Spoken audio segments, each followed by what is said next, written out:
শ্রী শ্রী মায়ের কথা। শ্রীমতী সরলাবালা দেবীর স্মৃতিতে। একদিন সন্ধ্যার পর সুধীরা দিদি ও আমি মায়ের কাছে বসিয়া আছি।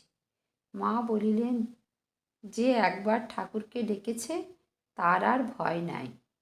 ঠাকুরকে ডাকতে ডাকতে কৃপা হলে তবে প্রেম ভক্তি হয়। এই প্রেমটা অতি গোপনীয় জিনিস মা।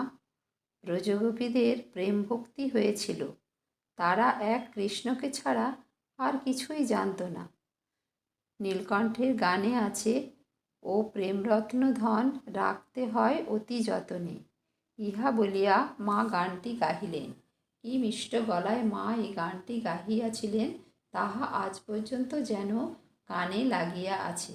গান শেষ হইলে মা বলিলেন, আহা, নীলকণ্ঠের গান কি চমৎকার! ঠাকুর বড় ভালোবাসেন।